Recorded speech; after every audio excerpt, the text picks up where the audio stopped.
Stripe is the go-to choice for AI companies, from early-stage startups to scaled enterprises. 78% of the leading AI companies use Stripe to go to market quickly and scale globally. That includes pioneers like NVIDIA, OpenAI, and Perplexity. Stripe has developed cutting-edge tools to improve everything from fraud detection to checkout optimization. Whether you're aiming for incremental gains or planning for enterprise transformation, see how Stripe can help at stripe.com.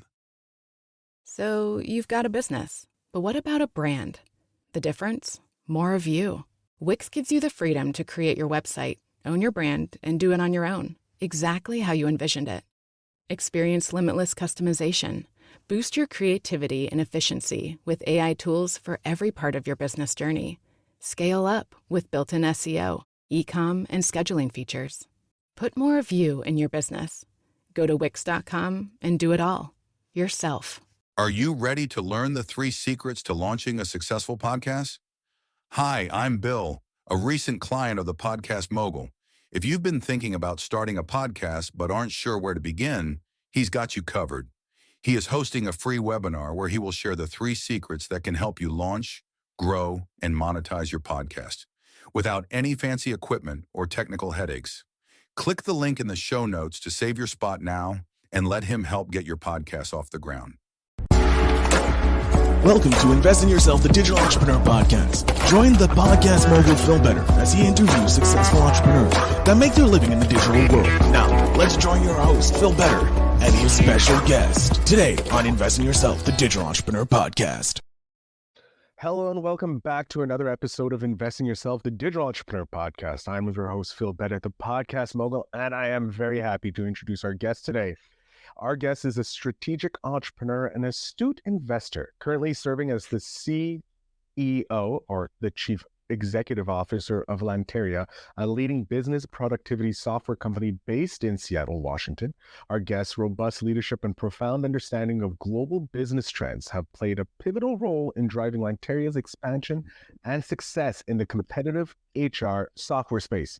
Recently, our guest showcased remarkable investment prowess by spearheading the acquisition of Lanteria.com, which is recognized as the top of HRMS for Microsoft users. This strategic move underlines our guest's ability to navigate complex financial landscapes, employing both the debt financing and equity investment. It sounds like I'm supposed to be on Stock Dirty to me, my other podcast, introducing this guest, but he's able to make sound decisions that significantly contribute to the company's growth. Under our guest's guidance, Lanteria has consecutively remained at the forefront of HR solutions, providing innovative offerings that enhance HR capacity, facilitates team scaling, and elevates employee engagement for enterprise-level customers. You think I'd learn how to speak? But that's not all, I guess. Show about entrepreneurs. It's easy to forget. Right? It's hard. But with all that said, let me introduce the guest. You heard him speak. It's Andrew Swiler. Andrew, thank you so much for being here, even though I completely messed up your hypeness bringing you onto the show before. It's okay, Phil. I'm an entrepreneur, so you could have said my name and said like, "Hey, welcome to the show," and it would have been the same thing for me. Where most entrepreneurs were kind of, at least the ones that I know are pretty down to earth. They're happy with just getting their name said and getting going. There we go. All right. So without further ado, Andrew, we're gonna jump straight into the first question because that's what I like to do. I don't like I like to do the promoting beforehand, but I failed at that, so we're gonna just go straight into it. Why did you become an entrepreneur? What was it that made you start and end up being the CEO after purchasing Lanteria? So I've been an entrepreneur for 12 years, since about 2010. I mean, I come from a family of entrepreneurs. So like I think my great grandfather moved from Lithuania to Wisconsin and started like a outpost there, something like that for lumberjacks. And that store became a drugstore, and then it became a clothing store that my great grandfather ran it, my grandfather ran it, and then my dad started his own company in Minneapolis. So I come from a long line of entrepreneurs. I would say not super successful entrepreneurs. We've all been moderately successful, like been done well enough to sort of earn a living and continue and work that way. But I'd say for me, I worked in private equity before being an entrepreneur, and I I ended up moving here. I live in Barcelona. So I ended up moving from San Francisco to Barcelona.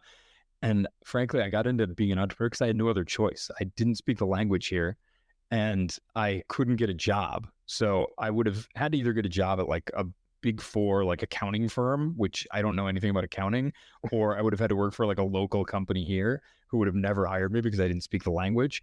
So I ended up having to just start my own company. So my wife and I actually started an eyewear company about 12 years ago. And we sold that right before the pandemic. And after that, I was kind of exploring, like, what am I going to do next? And I had known about this thing called search funds for a long time, since about 2015. So search funds are essentially like a mini private equity firm where, one person kind of goes out and finds investors to acquire one company rather than a private equity firm that, raises 100 million or $1 billion to go acquire several companies. So search funds like a mini version of that. So I had always known about it. And obviously with a background in private equity, I was still interested in it, but I hated private equity, like the living experience of like working 100 hours a week and traveling and all this awful lifestyle. And I had two kids. I still have two kids, but I had just had a second kid at the time. So I basically just dug into like, how does a search fund work, how to find the money, and started going out and reading what are called CIM, so confidential information memorandums, which are basically just like for sale signs for companies. So they just tell you all the information about the company. So I read thousands of these things, just dug in, learned about these small companies, these small businesses, what interesting markets. I looked for everything from like dumpster rentals to toilet rentals to HVAC companies. But in the end, like I live here in Barcelona and I had to find a company I could run remotely. So I kind of triangulate around software. I had worked in e-commerce before. I had worked in software before. So I knew both those areas. I didn't want to do e-commerce again. It was very overvalued at the time too, when we were looking for a business. From the pandemic, a lot of companies, their revenues shot up and their valuations shot up. Same for software, but at least I was just patient. I waited and waited and read. And finally Lanteria came up. It was a deal that had a lot of market to go after. It was sort of like a horizontal SaaS, we call it, where you can go after a lot of different types of companies, not just like a specific sector of industry. And a lot of times the companies that are for sale in software are like marketing SaaS companies, Instagram, things that rely on like APIs of big tech companies. Uh-huh. And in this case, Lanteria was a product that we rely on Microsoft as sort of a partner, but if Microsoft disappeared tomorrow, the company could still continue to work. Very strange if Microsoft disappeared tomorrow. It would be strange if then we would have bigger problems probably on the planet right now if Microsoft disappeared tomorrow. But yeah, so I fell in love with this market, the HR market. I thought it was super interesting. I'm personally a big believer that, people are all talking about AI and, people losing their jobs and that AI is going to take over everything. I personally think that people are going to continue to be the most important driver of companies and enterprise value for at least our lifetime. I don't know what will happen after our lifetime, but at least I can envision in my lifetime that humans will still be the people that drive enterprise value in any company. So I think human resources and, the technology that sort of runs that is going to be pretty important going forward. So that's how we came around this. And, I ended up raising money, just cold calling investors, cold calling banks, and we brought debt in. We brought capital in from both. First, we brought in the private capital from equity investors, then we brought in debt, and we acquired the company within a couple months from the founders who were actually from Ukraine, the two guys that founded the company. That's incredible.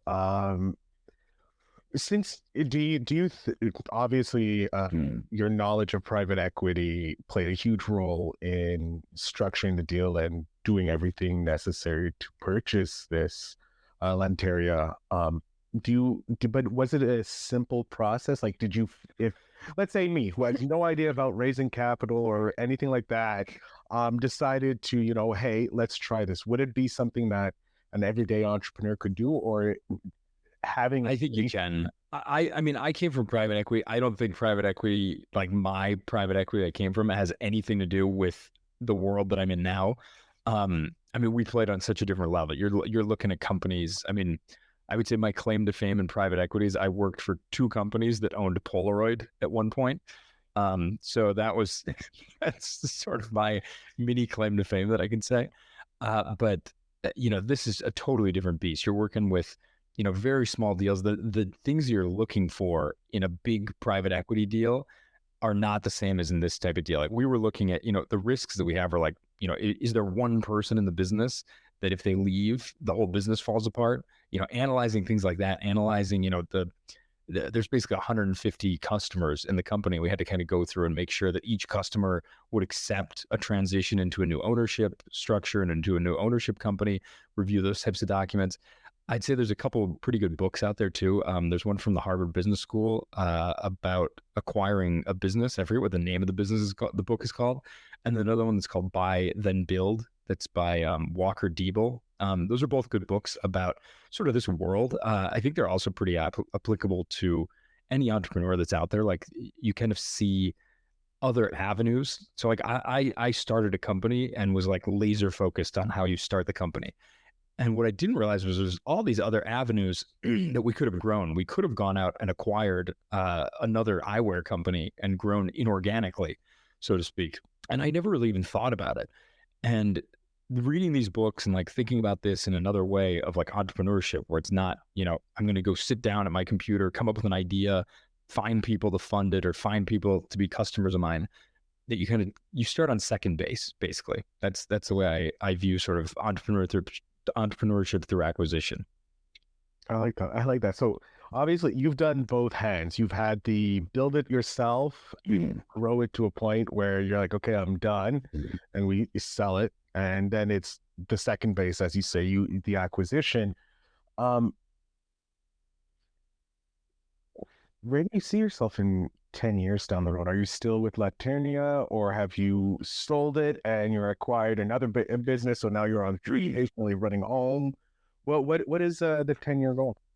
So I'm almost 40. By the time, my 5-year goal by the time I'm 45 is that I get to choose if I continue to work or if I don't continue to work. Basically, like I don't have to keep working is essentially my goal in 5 years, where I get to sort of make a decision.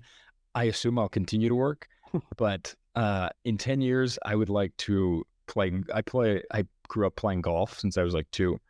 I would like to golf at least 3 days a week by the time I'm 50. And I'd like to be able to sort of, well, my kids will probably be 17 or 18, so they probably won't want to spend any time with me by in 10 years. But spend as much time as you can with the kids. Right now, the great thing about being like what I do now is I get to spend a lot of time with my kids. Sometimes it drives me crazy because sometimes I spend too much time with them. But I do have the fortune of like I get to go to music school with them. I kind of decide, I take them to school every day. Sometimes we go to lunch together. We go on vacations. Sometimes on a random Wednesday we'll go to an amusement park. So there's a lot of benefits to sort of owning your time, which for me is the most important thing. Like that. My thing about being like 45 and getting to decide, my obsession is just owning my own time. Like that, whenever I'm giving up, whenever I'm doing things that I don't want to be doing, it drives me crazy. So that's my like obsession in life, is like controlling my time, doing the things I want to do. And sometimes being a parent, that's hard because a lot of times it's almost like other full-time job that does require you doing things that you don't want to do. But, yeah, there are days like this afternoon, I had to go to the grocery store with my kids, and I was just like, oh God, I wish I was on a phone call right now or on a Zoom call. I wish I was actually working. I wish I was doing something else. I can only imagine. But yeah, I don't know. For me, that's the only thing I envision is I like to kind of keep. I've learned from, like I said, I was super laser focused in our last company. And now I'm very open to things and like exploring different things. Yesterday I was talking to a guy in where is he from? Sri Lanka, that he's got a competitor to us that's doing like 15 million in sales. And he contacted me to see if we wanted to be acquired by them and like work together. And I'm just like, all right, I'll take a look. We'll look under the hood and see what could be there. Because I just figured out like the more open you are to more opportunities and to more avenues, the better. And that's just kind of my decision for the next 10 years, is to be open to it and to control my time. But part of controlling your time is also being successful and making sure that, you've taken the company in the right direction and gone the right direction. I mean, right now we're trying to finish raising $1 million right now, which will kind of put us on this trajectory to go from, 2.5 million in sales to 10 million, which is where we want to go. So that's kind of the baseline for me, is to be able to hire the right people, bring the right people in. And for me, like anything in work, I just like working with people that are interesting and fun to work with and that I learn from. So like now we just hired a new woman that's a director of marketing. And for the first time since I've taken over this company, somebody's teaching me about marketing and new things we could be doing. Before, it was me sort of dictating to everyone else. And that drives me crazy. I like just people telling me, bringing me information and being like, oh, that's cool. That's interesting. Let's try that. Because it's like I said, just the more things that come to me, the more interesting it is for me, the more fun. It's, if I have to like be going out there and like grinding away and looking for stuff, that drives me crazy. I feel a kinship with you, Andrew, in that I love learning. Like that's primary reason why I started this podcast, is to learn from entrepreneurs, right? Like I didn't know there was HR companies aplenty until I started this podcast. There are like, it's like I thought there was like one or two. Yeah. Like the big, but you learn how there's so many smaller companies that are able to take in the small little cracks that the big competitors touch. And it's amazing because they like you said, you're going from 2.5 mil to 10 mil in a year. And like, that's like, to someone who like $1 million is a lot. I'm like, that's big time numbers. And then I remember, no, the big timers are doing the billion. They hit the billion, not mils, and then they're a trillion. But that's the fun, like from when I was like looking for companies, just for me, like reading these sims, what I liked about it is you learn about like the economy, like just how the economy works, and you see all this stuff. I would find like software companies that had like 10 customers, and they were the 10 biggest electric companies in the country, and their software just did one thing, and that was it. And you're like, how did these people even figure this out? Like that this was a problem, and then got the 10 biggest electric companies to work with them. And like, that's a huge problem that they solved, and they extracted money. Or like guys that were selling Lego minifigures on Amazon. You're like, it's bonkers, like how people make money, and there's so many ways to do it, but it's hard. Like you see like when they're at, 7 million in revenue or 2 million in revenue, but like the grind that got them there is super hard. Like I have a ton of respect for anyone that gets to like $1 million, even getting to 500,000 in sales is a really hard grind to get there. Well, yeah, because you've gone through it. You know exactly what those go, and you have that respect. And now you're like, I'm nearly 40. Like you said, I don't want to do that anymore. I want the second base, the pitch hitter, the pitch runner type thing where someone else got you to the first base or second base. Yeah. Second base is a lot easier than starting with an 0-0 count at the plate. At the plate. I do have a question about investing in yourself, because we are a podcast that talks about investing in yourself. As a strategic entrepreneur and CEO, continued growth is essential. What investments have you made in your personal and professional development that you believe have been crucial to your success? And how do those investments contribute to your ability to lead Lanteria effectively and stay ahead of the competition in the HR tech sector? So last year I did a course at a local university here, like one of the top MBAs in Europe is based here in Barcelona. I think it's like the second best MBA. And they did a new program for entrepreneurs. So people that were scaling up, people that you had to have 2 million in revenue to join. And I thought we'd get there and there'd be like tactics and things you can do and like marketing and ways to scale. And almost the entire program was about yourself, leadership, peer sort of bonding and peer growth, and coaching. And for me, it was such an eye-opening thing. Like from day one, we like sat down there and I was like, all right, I'm excited to like learn, like what can we do to be a better CEO? And it was just like digging into you and who you are. And the more you know about you, the more you can help other people. And that, if you're at the beginning of the entrepreneurial journey, it doesn't really apply because you just have to do everything. And you're kind of like stuck, going this way. But for me, it was an amazing experience it opened my eyes to business, because all of a sudden you realize that, like the Mark Zuckerbergs of the world that you like read about, and people are like, oh, he had this great idea and he built this company. But you realize, like, to scale yourself and to do these like Herculean growth strategies requires like a person to like look at themselves, understand what they're good at, understand what they're bad at, find people, train them, recruit them, get them to like even just to like step out of, people like look up to these founders like Steve Jobs, but Steve Jobs had all these people around him that actually made the trains run on time. He was just, the guy that was great at telling the story and putting out these visions. But you just learn from this course, like how to scale yourself, how to step out, know where you're good, know where you're bad, and know where to let other people sort of take up that space.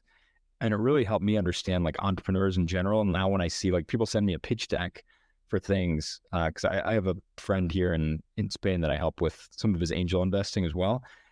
And a lot of times people just overlook this. They just see the market, they see the idea, and they see that like, okay, this entrepreneur, he seems like he knows this market really well. And like the question is like, can this person scale this and get out of the way and let other people help him grow it? Or are they going to be too headstrong and be too involved in the day-to-day and the nitty-gritty and want to, micromanage everything?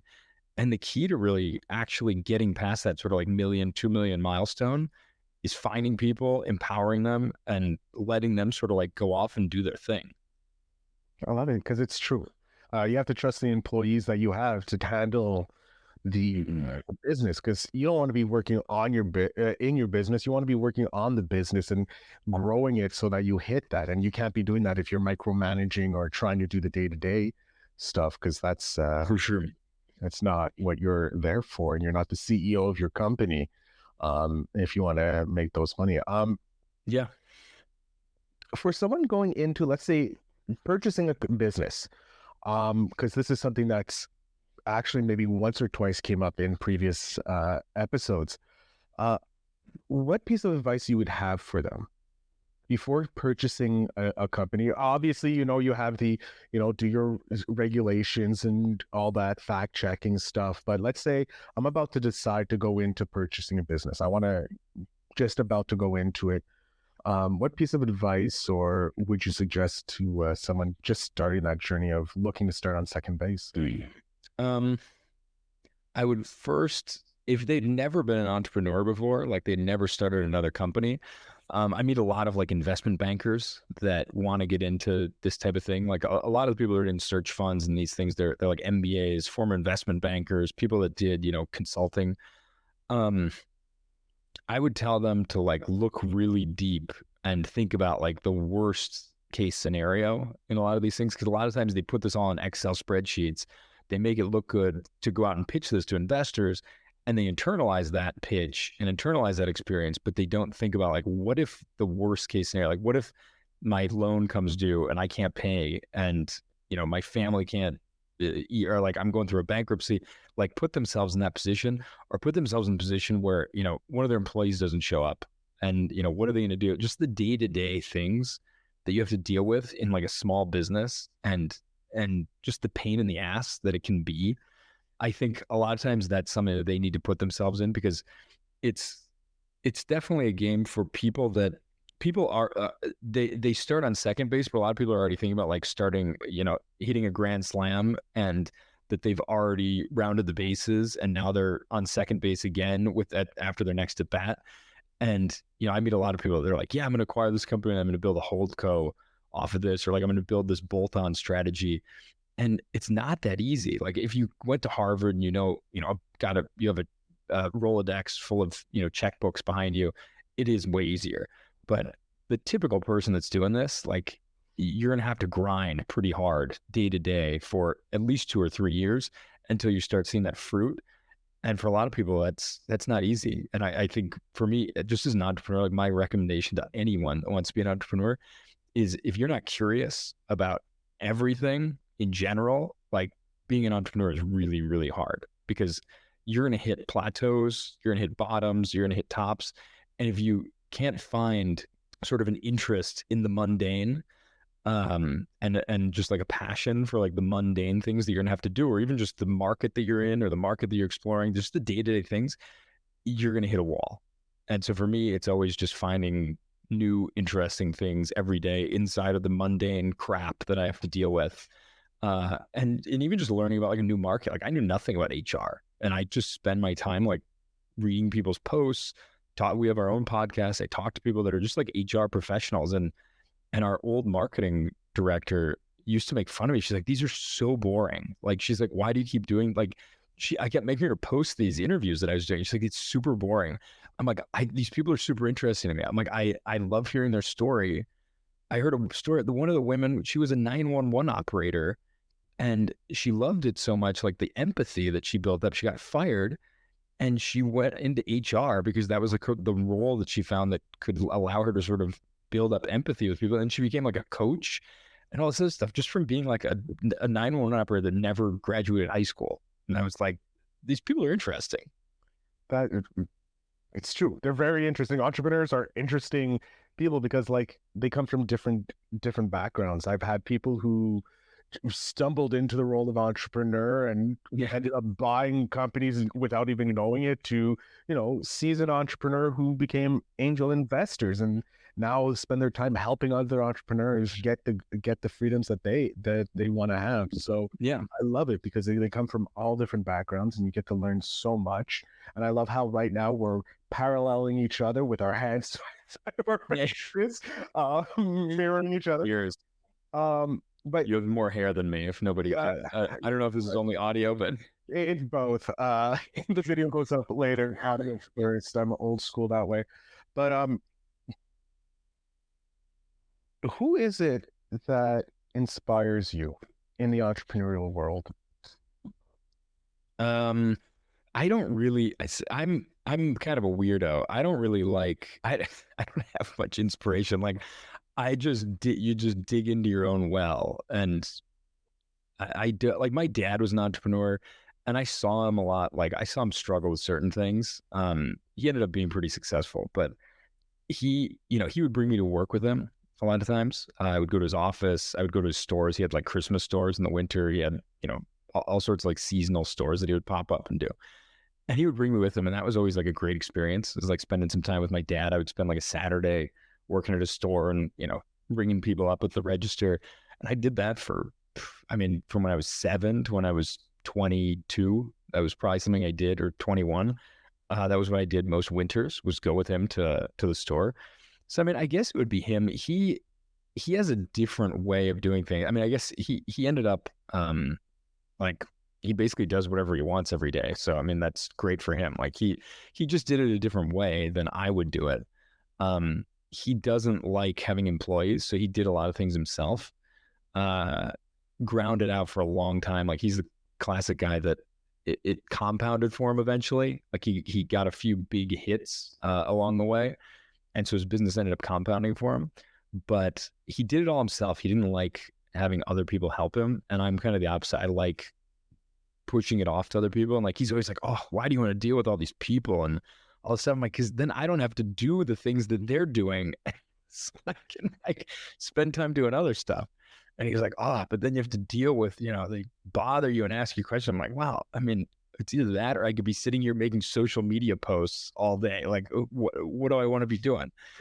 So I wouldn't say he inspires me. I think he's definitely the type of guy that showed me like, you can have enough. Like my dad never pushed to say like, I need to have more and I need to have more. It was like, if it came to him, it came to him. If not, he was good with what he had. And I think that's a pretty cool lesson that he taught me.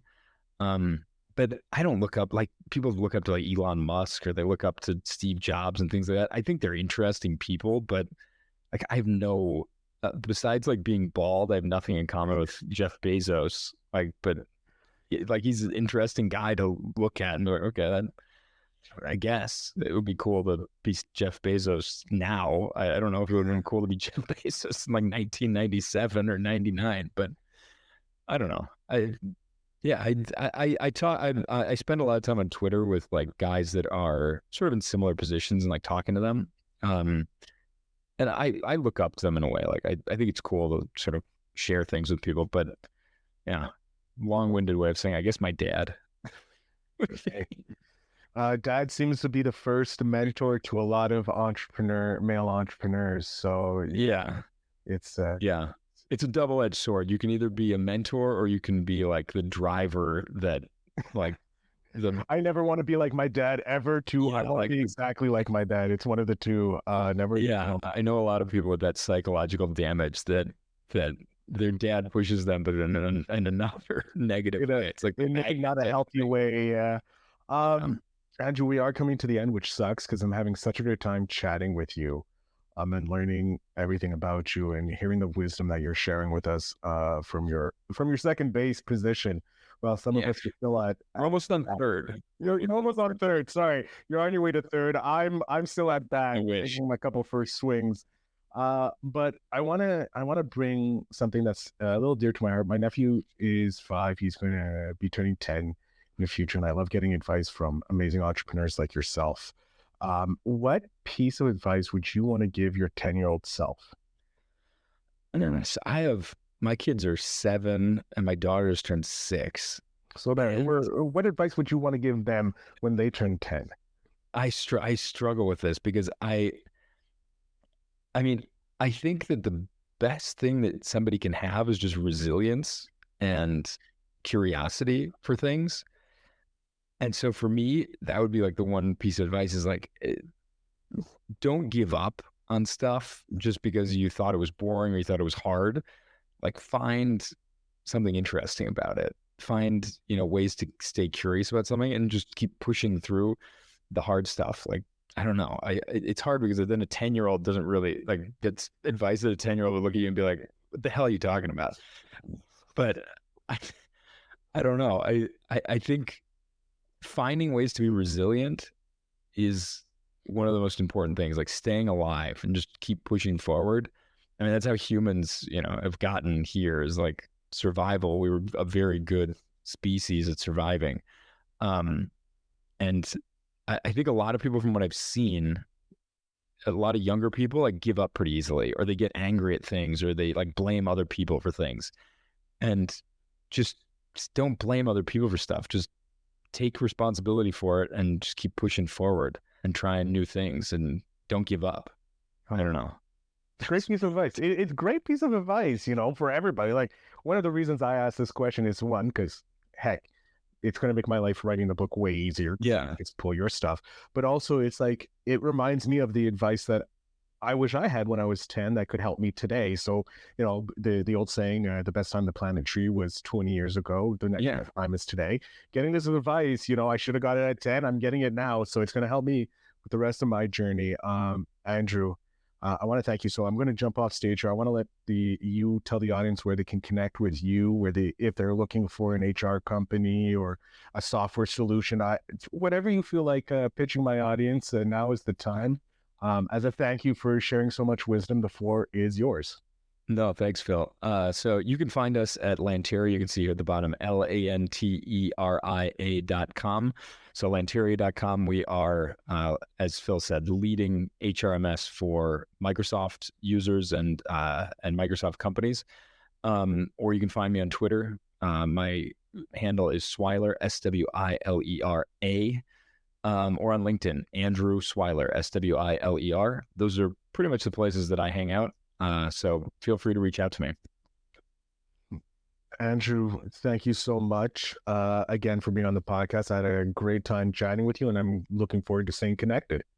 Thanks, Phil. I appreciate all the time and for having me on.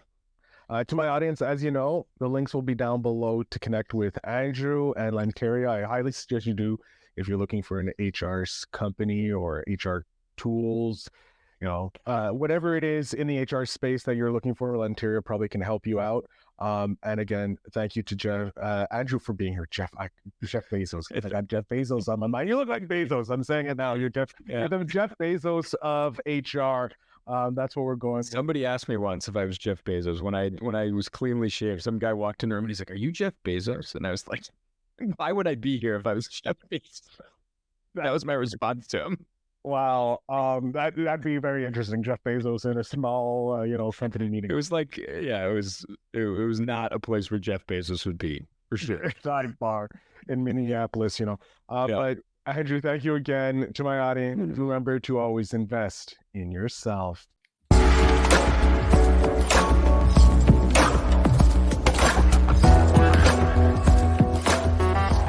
Thanks for tuning in. Now it's time to take the next step.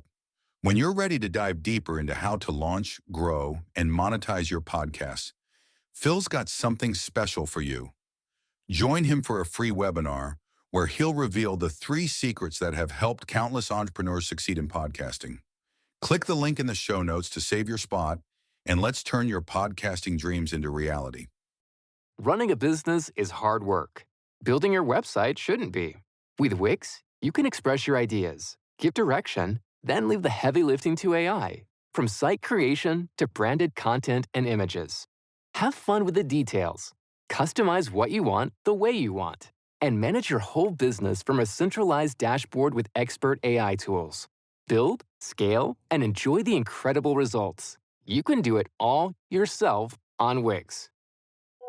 On WhatsApp, your personal messages stay private between you and whoever you send them to. So things like the passport numbers for your honeymoon stay between you and your fiancé. And that video call for your grand's 80th stays in the family. Even your streaming password stays between you and your college roommates, who still ask for it every week in your group chat. Because on WhatsApp, your personal messages are yours. No one else can see or hear them, not even us. WhatsApp, message privately.